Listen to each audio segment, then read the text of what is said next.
Hello guys, welcome back. So, kamusta na kayo mga kabiyahero? Mga kabiyahera. So, yun guys.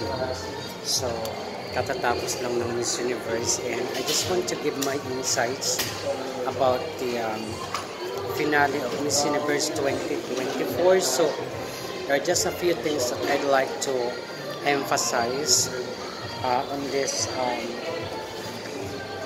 season. So there are only 6 things that I wanted to talk about. So first,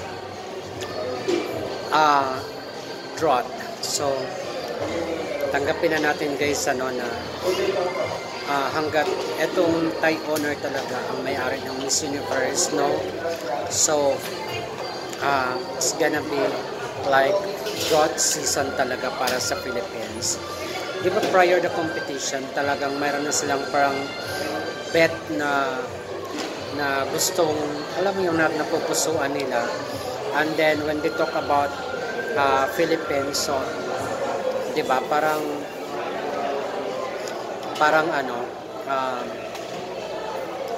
talagang negative sila So drought season talaga to ng Philippines. Next, pasarela ni Chelsea. So, during the finals, napakaganda ng ipinakita ni Chelsea. So, yung tampisaw walk, so, flawless. Yun ang masasabi ko, And then, so, ang ganda ng pasarela niya sa swimsuit. Talagang superb yung kanyang performance doon. Tapos, dapat sa prelim pa lang, nilabas niya na yung ganong pasabog. So, yun kasi ang hirap kay Jonas So, ba't pa kailangan kasi bitinin? Dapat nagpakita na ng pasabog para, di ba, na-highlight na, napansin na, kumbaga nag-viral na yung kanyang walk. So, sad to say doon lang sa finale. Pero, di ba, at least, talagang gusto kong ipasok ng organization, And then, the rest of the judges. So, regardless naman kasi kay MMD noon ang ganda naman, di ba? Halos lahat ng award nasa kanya na, pero nagwalk sa top 5. So, di ba? Next is, ayun, di ba yung sinasabi ko lagi, don't expect too much. Katulad ngayon, di tayo masyadong nasaktan kasi, di ba, we knew already what is the game of the current owner of Miss Universe, So, less expectation, less pain. And then, di ba, si Chelsea ginawa Miss Universe Asia, di ba? Pampalubag loob na lang. So, alam mo yun. When you already, di ba, pampalubag na lang. Ni Halo the Universe. And then, Thailand, always, every year, pasok na sila sa top 5, So, until such time na makuha na talaga nila ang corona.